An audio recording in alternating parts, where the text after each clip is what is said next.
Please be seated. Veuillez vous asseoir.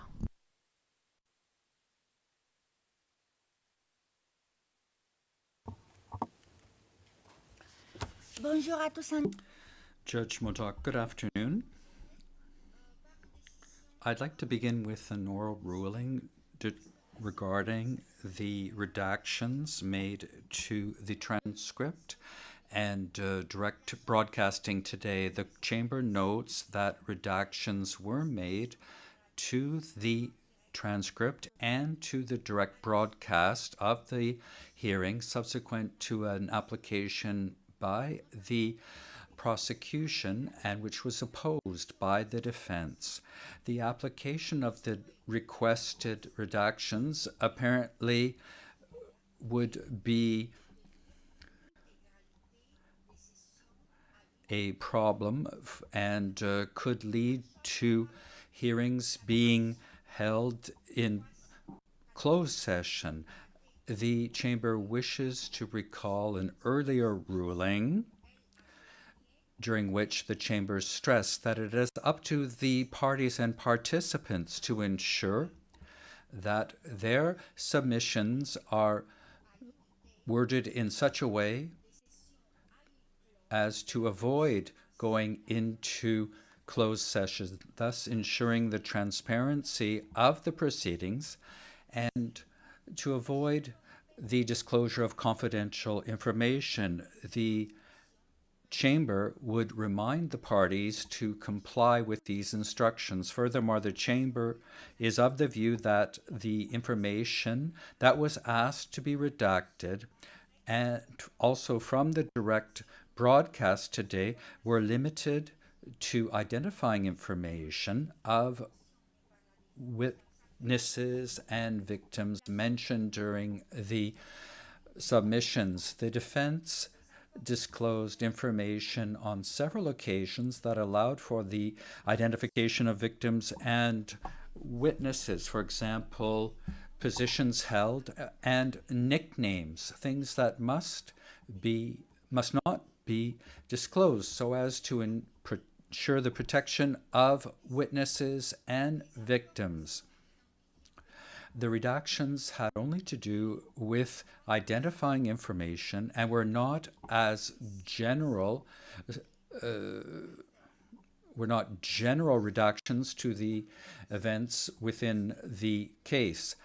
This was the appropriate recourse to implement the Chamber's duty to protect the safety and well-being, including psychological well-being, the dignity and privacy of victims and witnesses in accordance with Article 68 of the Rome Statute, without having to hold the hearing in private or closed session. Thus, the Chamber has decided to maintain the redactions that were applied earlier and reminds the defense not to disclose information that may not be necessary and information that could identify witnesses and victims in accordance with Article 8 of the Code of Conduct of Counsel. I thank you very much. And Mr. Kaufman, you may now proceed and continue your submissions on the merits. You have until 3 p.m. Thank you very much. Thank you, Madam President. As you can see, we have a number of yellow post-its on our table here. These are the document identification numbers of all the matters that I'll be talking about. But since we only have until 3 and until 1 hour tomorrow morning, I can provide the ID number if necessary, but I will move on, and we promise to give the Chamber at the conclusion of the hearing the full ID numbers of everything that I've talked about. And if the prosecution obviously wants something as well, he can. Afternoon, Madam President. I would just ask my friend if he can read out the tab numbers, because every item per the Chamber's instruction has a tab number. So even if my friend doesn't read out the entire ERN of the page he's citing, the lines, if he gives us a tab number, at least we can check his homework in real time.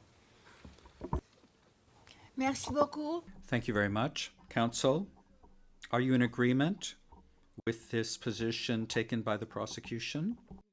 Du procureur. Well, the representative of the OTP. Mr. Kaufman, yes, ma'am. Judge Motek, please proceed. Come to ask myself another question concerning the nature of a common plan theory which applies equally to its subjective requirements. Has the prosecution shown substantial grounds to believe that Rodrigo Duterte's implementation of its fantasy criminals scheme was of such a nature that the murders detailed in its 49 charged incidents would have ensued as a virtual certainty in the ordinary course of events, and that he foresaw that they would occur as a virtual certainty in the normal course of events? Let us take a moment so that I can assure you that these wonderful words, virtual certainty, actually do exist in the court's case precedent and are not a fiction of my own. If you will, please display the first of two citations from the Abdul Rahman, otherwise known as the Ali Kushaib trial judgment from 2025. First of all, paragraph 795. While the common plan between individuals need not be specifically directed at the commission of a crime, it must nevertheless involve a critical element of criminality, meaning that in the context of the specificities of the case, it was virtually certain that the implementation of the common plan would lead to the commission of crimes. We can have a look at paragraph 706, and it talks about the general knowledge requirements, which I am sure Your Honours are very familiar with. So, with respect to the question whether the common plan entailed the occurrence of murders as a virtual certainty, the answer is an emphatic and resounding no. First of all, let us recall what the prosecution defines as the former president's list of high-value targets, what the media calls the kill list, and what one of Mr. Edward Jeremy's quoted witnesses referred to as the dead list. The number of individuals on this so-called kill list, the very list on which the prosecution relies to show that the knowledge that death would ensue, is 4,817. Those who are actually neutralized dwarfs in comparison and stands at 248. So, assuming that neutralized actually means killed, which it does not, then there is no virtual certainty attributable to Rodrigo Duterte that death would ensue from this kill list. Rather, a 5% chance. Let us have a look at a bar chart for exactly the same figures used by the prosecution as distributed geographically.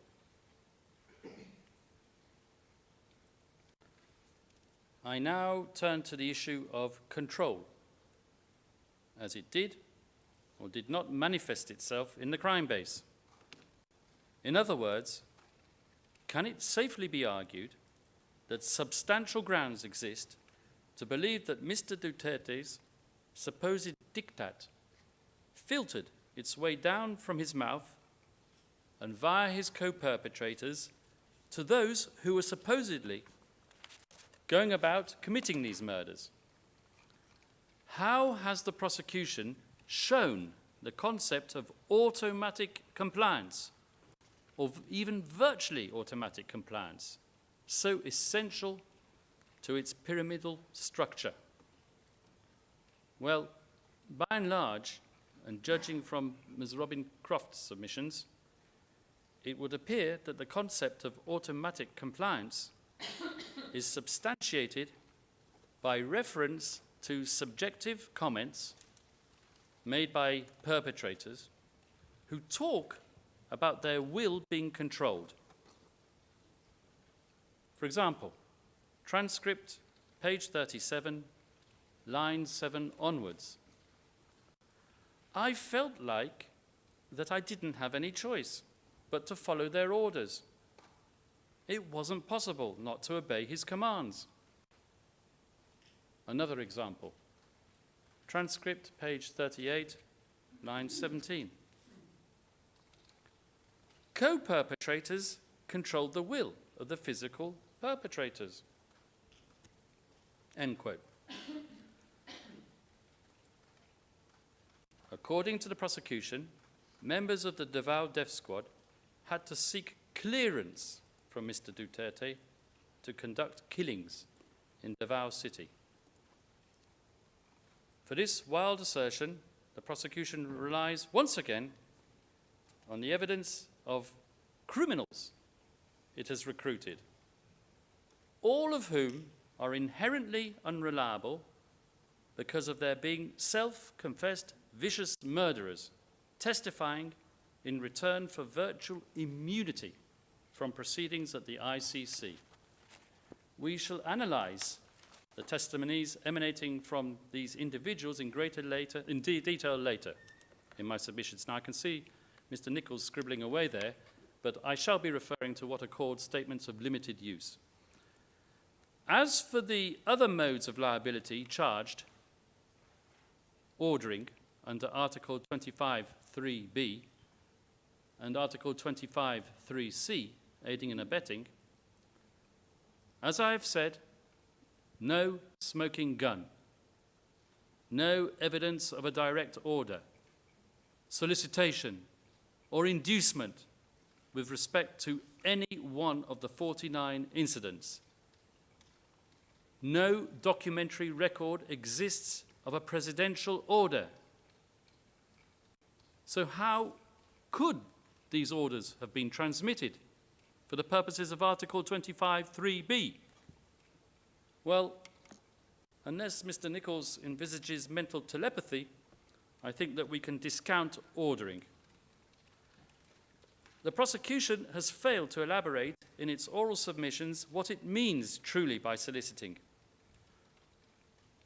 If it means the ambiguous public speeches, then it is difficult to reconcile the frequent exhortations to self-defense with soliciting, unless, of course, you accept that Mr. Duterte super craftily inserted these exonerating comments into his speeches in order to craft himself a defense when the day of reckoning would come.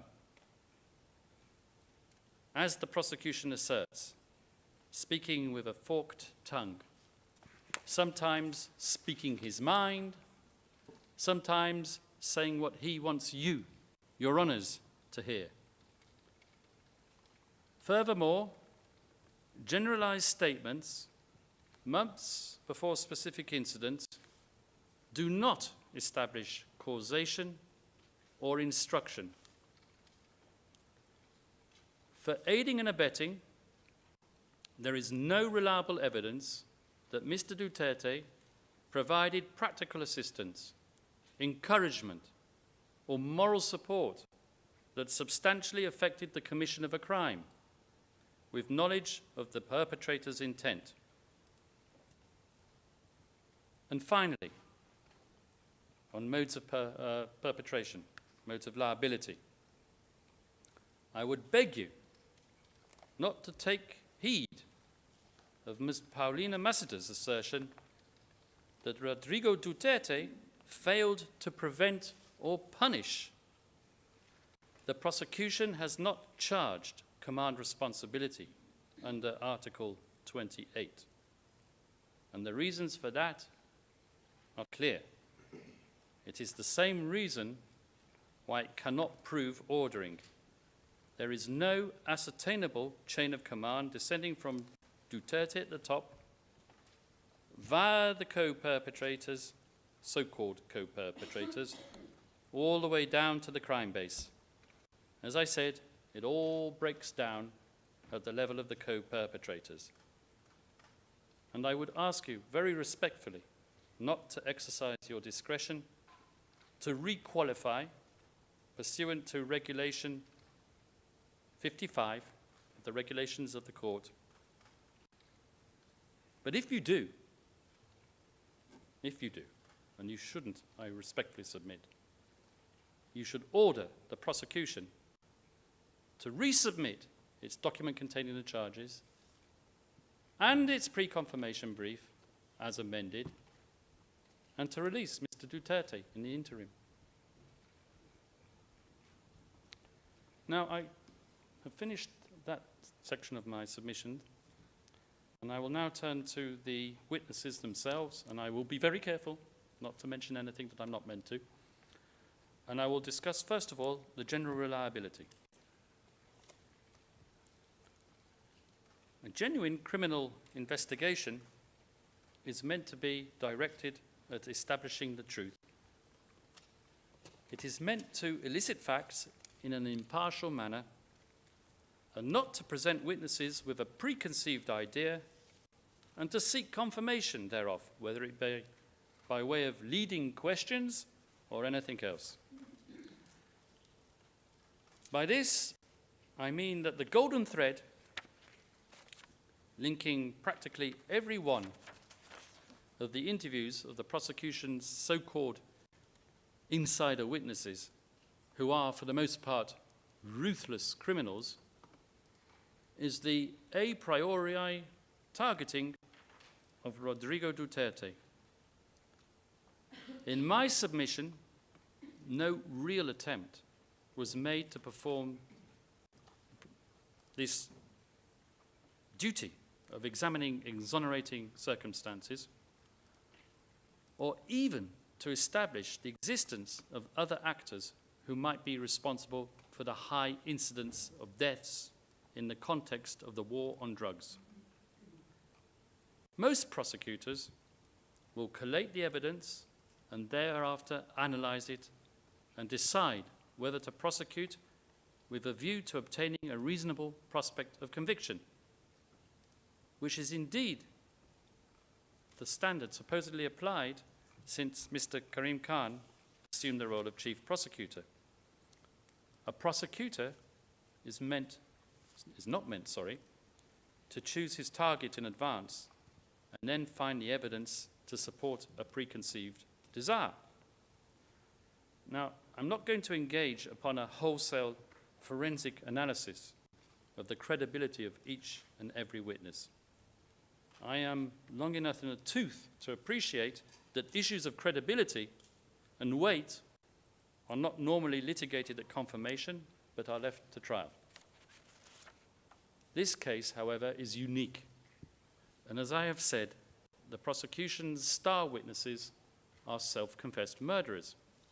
And most of their statements were taken by the prosecution's investigators with the assurance of limited use. Namely, that anything self-incriminating would not be used against them in proceedings at the ICC. Although Mr. Nichols will undoubtedly tell you that these agreements of limited use are not to be understood as the grant of immunity from prosecution, for all intents and purposes, they are. And I am prepared to wager that we will not see even one, not one, of these incriminating witnesses in a dock at this court, nor in a dock at any court anywhere in the world, after they have been rehoused and given protection at considerable expense to the state parties funding this court. I do not think that I would be alone either in believing that there is something morally repugnant or even questionable from a public policy standpoint to shield not only one, but a number of murderers from prosecution at the ICC, just in an attempt to nail Rodrigo Duterte. Indeed, in many common law jurisdictions, the use of a self-avowed murderer to convict an alleged murderer would normally entail vetting and scrutiny of the highest order. Those words, if I'm not mistaken, come from the Crown Prosecution Service's instruction manual. Public source. In fact, I would suggest that it would normally only be approved, firstly, when it is considered of more value to have a suspected person as a witness than as a possible accused. Secondly, whether obtaining the conviction of an alleged murderer is more important than the release of a self-confessed murderer. And finally, whether it is likely that a conviction could be obtained without the cooperation of the self-confessed murderer, or a number of them. Even after this vetting process, most courts in common law jurisdictions require an evidentiary supplement before relying on the sole testimony of a cooperating criminal witness, or what is otherwise called an accomplice witness. Such an evidentiary supplement in legal parlance is called corroboration, and rules exist governing what may be deemed suitable corroboration. I'm pretty sure that these considerations were never considered by the prosecution, for one very simple reason. At least two of the most prominent accomplice witnesses were offered up to the prosecution on a silver platter, and I cannot say by who in open session.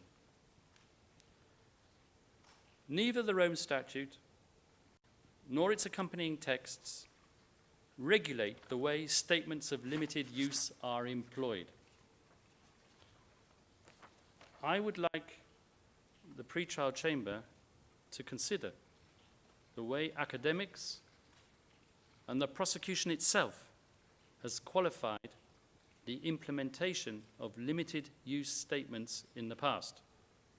And I quote from paragraph 49, which is open source, of a chapter on the Office of the Prosecutor in the 2022 edition of the Max Planck Encyclopedia of International Law, written by no less than Judge Betty Höhler of this court. And I quote, "One of the agreements the OTP may enter into during the investigation is an agreement with a person suspected of committing crimes within the jurisdiction of the court, is to provide a statement of limited use. The idea is that the person provides the Office of the Prosecutor with an oral or written statement for the purpose of pursuing leads or developing additional information or evidence on the condition that the statement will not be used against the interviewed person except as stipulated in the agreement. The purpose of such agreements is to ensure cooperation of so-called insider witnesses whom the OTP does not intend to prosecute, but are expected to provide key information or evidence against other, usually more senior suspects." Judge Höhler was effectively relying on footnote 20 to the prosecution's own filing, number 1118, in the Bemba Article 70 case, which states the same thing. Both sources stress that limited use statements should be used as a rule to pursue leads or to develop information, but not apparently, outright at any rate, to serve as the key and main testimony testimony against a suspect. In my opinion, there is a good reason for this, and it is contained in the wording of Article 54, 3d of the Rome Statute, which is cited as the statutory basis for limited use statements. The prosecutor is entitled to enter into such agreements granting limited use on condition that the agreement would not be inconsistent with the statute. And I stress those words, not inconsistent with the statute. Using the evidence of self-confessed murderers to obtain leads or develop evidence from other sources, I would suggest, is consistent with the statute, as mentioned by Judge Betty Hohler. To give a get-out-of-jail card, however, to a whole bunch of murderers in order to fix liability to another, albeit pre-selected individual, also selected of murder, is, in my opinion, totally and wholly inconsistent with the object and purpose of the Rome Statute, which, according to its preamble, oft cited by the victims and the prosecution, is dedicated to the eradication of impunity. In my opinion, granting immunity to a murder suspect for core international crimes would be seen as undermining the object and purpose of the Rome Statute. Accordingly, I would ask the Chamber to find the statements of those witnesses afforded such limited use and to be of negligible evidentiary weight.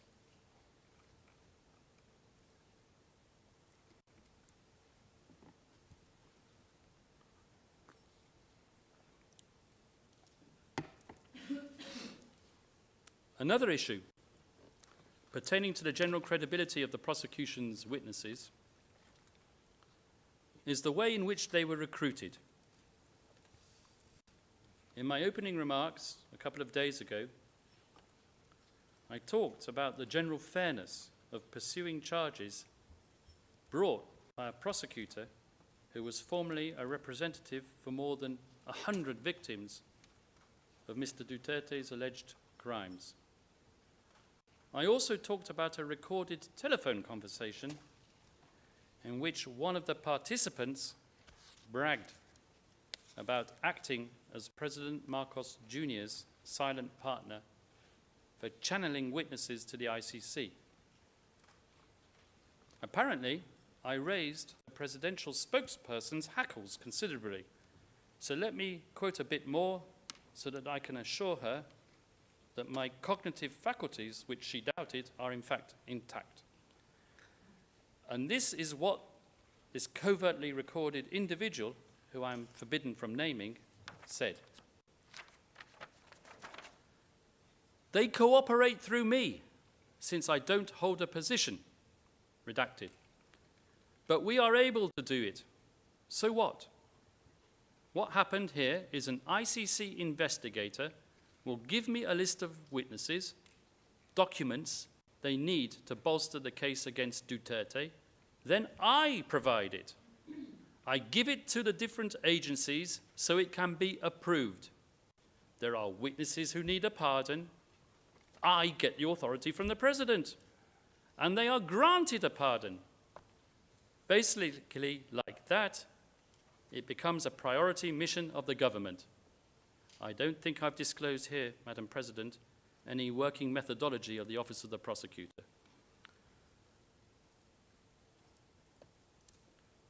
So now I turn to the incidents themselves, the 49 incidents.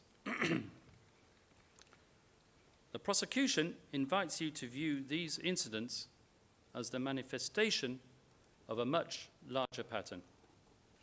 To quote the prosecution's very words, in filing number 330 at paragraph 5, the 49 incidents are a non-exhaustive list of examples of the conduct underlying the charges. Indeed, the prosecution speaks of thousands of victims in toto, data sets, and patterns of violence. Now, the defense does not deny that much drug-related violence did occur. It was occurring before Mr. Duterte assumed the reins of power and continued, as we have shown, by way of a sharp increase after he left office. But these grandiose visions of the prosecution are of no avail if the core criminality and incidents alleged in its document containing the charges are not made out. So the question before you is whether there are substantial grounds to believe, firstly, that each of these specific incidents were unlawful killings, namely, deliberate acts of murder, and secondly, that they were knowingly committed to further the criminal objective of the so-called common plan or the state organizational policy with which it has been conflated, and finally, that they are indeed attributable to Mr. Duterte under a recognized mode of liability. Preempting a possible defense, always a good tactic for a prosecutor, unsure of the strength of his own case, there is a heavy reliance on expert analysis of data sets to argue that reported instances of self-defense were statistically improbable. Let me stress that it is the defense's view that if the contextual case depends on the scale of victims, namely thousands, as alleged by the prosecution, then establishing the evidentiary integrity of each charged incident is imperative. In other words, the defense firmly submits that the pretrial chamber should not commit any one of the 49 incidents to trial unless it concludes that there are substantial grounds to believe that Mr. Duterte's criminal linkage and liability has been established for each one. When these 49 incidents are disaggregated and examined one by one, as the statute requires, we submit, what becomes apparent is not the cumulative strength, rather the recurrence of certain symptoms of inherent weakness in the evidence. These weaknesses fall into 6 broad categories. The first is the over-heavy reliance on the testimony of cooperating witnesses who are inherent criminals with an inherent propensity to be unreliable and whose statements, as I mentioned, are not corroborated by external evidence.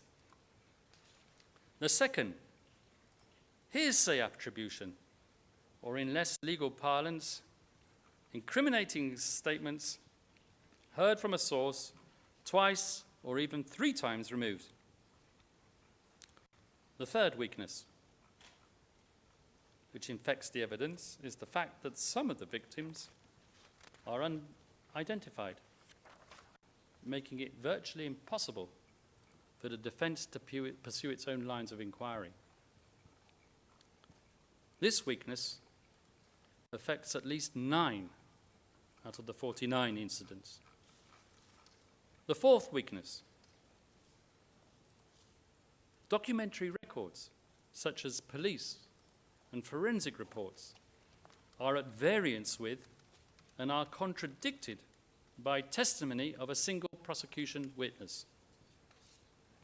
Fifth, the hoary old chestnut of conflicting statements emanating from 2 or more witnesses testifying to the same event, some contradicting one another, some contradicting even themselves.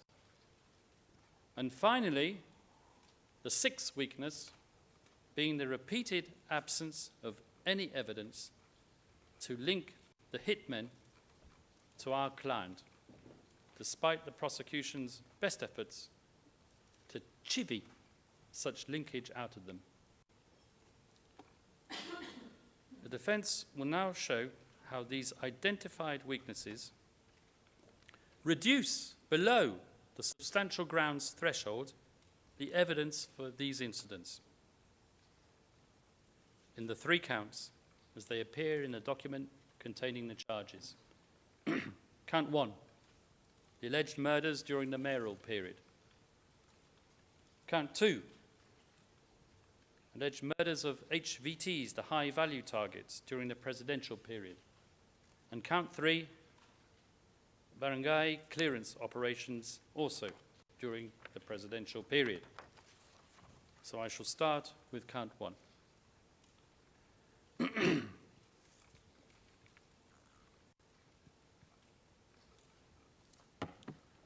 As we know, the first cluster of incidents falling under count 1 concerns the so-called and totally fictitious Davao Death Squad period.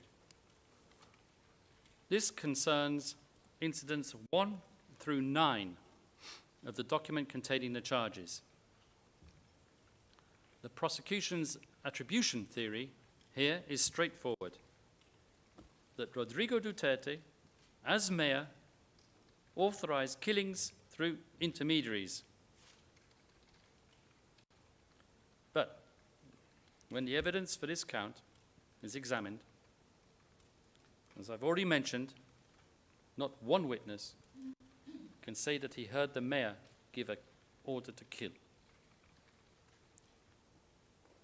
The attribution of criminality to Mr. Duterte arises, for the most part, out of assumption layered on top of hearsay, and follows a repetitive pattern which would, as a rule, entail the same mechanism of attribution. Namely, a hitman witness for the prosecution would state that his handler said that clearance came from, and I quote, above. But what does the word above mean? It means an unnamed superior and nothing more. The mode of liability imputed to Mr. Duterte, namely indirect perpetration, requires the prosecution to establish a stable chain of command through which the common enterprise filtered. If there indeed existed a structured approval process, as the prosecution alleges, one would expect operational consistency, not variability. The incidents contained in count 1 are also marked by internal inconsistencies which cannot be reconciled and which are indicative of the fragility of the prosecution's overall case. Incident number 1, for example, is based on the evidence of 2 witnesses who contradict each other on fundamental and materially crucial issues. Let me explain in more detail. P26, who presents himself as a participant, claims that Mr. Duterte telephoned a redacted third party to order the operation and was told that it was the mayor on the phone. Was told that the mayor was on the phone. Pure hearsay. The prosecution seeks to reinforce this through P2. Yet P2 was not present at the time.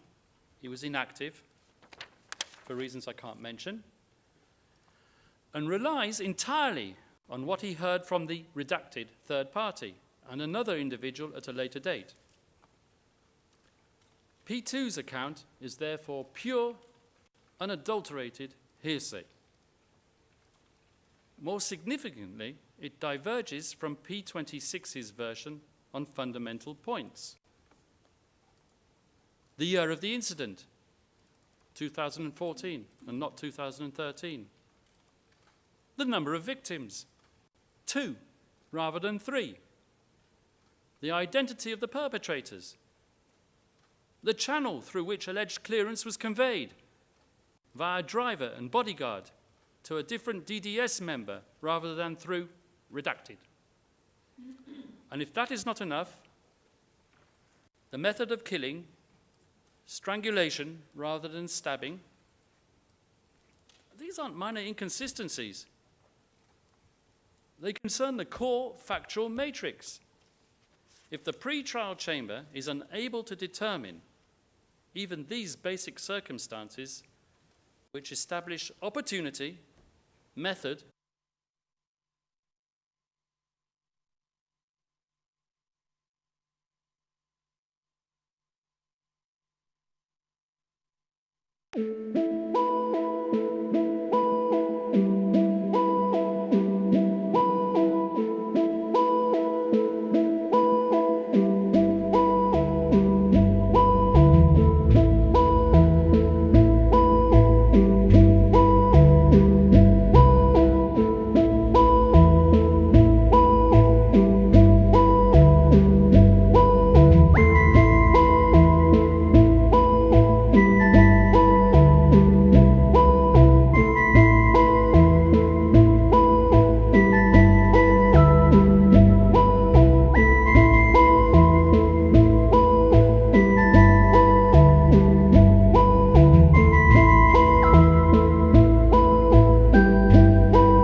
Article 61(7) of the Rome Statute does not permit charges to be confirmed on the basis of conjecture, on the basis of such a weak evidentiary basis. Now, since the prosecution made such a big deal out of incident 3 on Monday and screened the video of the hit job itself, if you recall, the one in the marketplace, which was supposedly viewed with approval by our client, I would like to devote a few words to it. If your honours follow the transcript that accompanies this video viewing session, the prosecution fixated on the comments of Mr. Duterte telling the person operating the video not to zoom in.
We've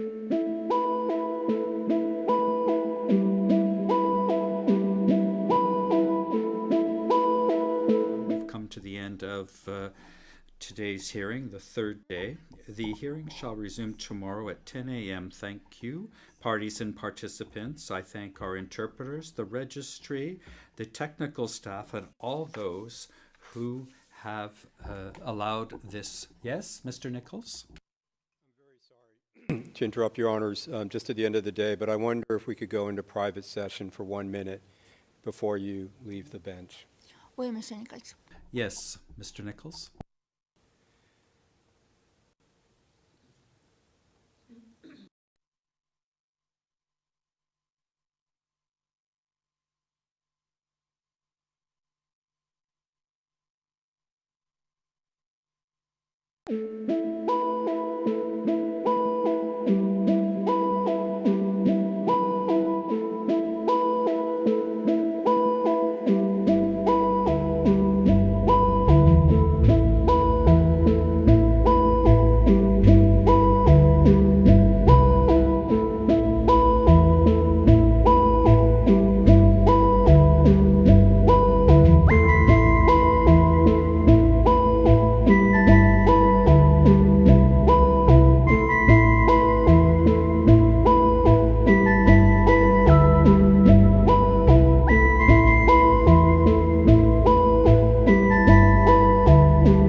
We are back in open session, Madam President. Donc, merci, j'étais en...